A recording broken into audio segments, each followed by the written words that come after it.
enjoying the lazy Sunday with me. Today is one of those Sundays that I would just not feel like doing anything at all. I attended the 6:30 mass this morning, and immediately after I came back from the 6:30 mass around 8:30, I just slept off on this particular chair. After sleeping for some time, I woke up around, I think it was around 2 o'clock, and then I discovered that I've slept for a very long time, and I had so many chores that I have to do. My kitchen was so messed up because throughout last week I was so too busy to do any chores at all. Immediately I got into the kitchen, the first thing I did was to pack the soup and fufu that I made last night so I can make another food for today. Being the only girl living with 3 men is truly very exhausting. God, I beg, go do and give me another so that I can start resting small in this household chores. Abi a diokpara self will be more preferable. Anyone at all self is good. After all, for my mama house, the men self cook more than the ladies. After packing the soup in a takeaway, I placed it inside my freezer. Then I had my brother fill up the kitchen drum with water. At this point, it's now time for me to start making dinner for today. Do you think I'm going to successfully finish this chores before 7 p.m? Let me know in the comment section, and stay tuned to know if I was able to finish it. Now that our white rice is ready, it's now time to start making the stew. And before you ask, yes, I added salt to the rice. Before you come and start judging me without knowing the full story. Because am I the only one that does not like the taste of blended tomato? Any fresh tomato that is blended, I don't usually like the taste, so I prefer chopping mine with a knife. After chopping my tomato, I brought out my Oyinyechi mix blender.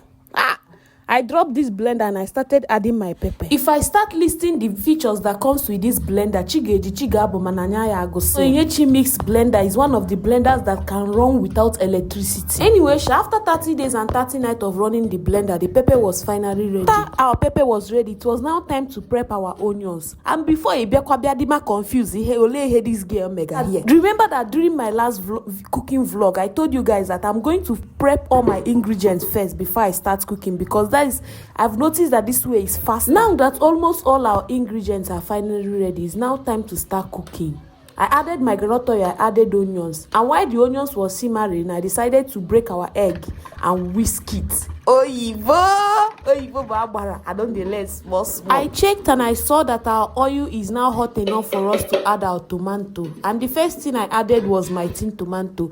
When you are cooking stew, do you add the fresh tomato first or the tin tomato, or do you mix it together? Let me know in the comment section. After my tomato paste was dry enough, I added the fresh tomato and I washed the container because economy asirike well. I did not allow the tomato to fry for a long time because my husband cannot eat meals that are fried for this moment. At this point, I remember that I had crayfish and I was going to add crayfish to the stew. So I brought out my Onyechi mix blender and I continued to blend the crayfish. After blending it, I added it to the stew and I added my seasoning cube, my curry, and then I added for you chicken spice. And then I added my thyme. I don't know why, but I cannot make a stew without curry and thyme with ginger and garlic. Before we continue with the cooking story of our stew, do you guys realize that this is literally the longest video I've ever posted in my history of content created? Because clap hand for Jesus. Clap hand for Jesus. This get on the less possible. At this point, I've already added my egg. And when I was trying to show you people the finished result, NEPA decided to take their lights. Anyway, shall no shock me because in Nigeria we did. I literally went and bring my power bank so that I'll use it to show you people the finished result. And if you've watched this video until this extent, then you're a lover of Oyinyechi. Thank you so much.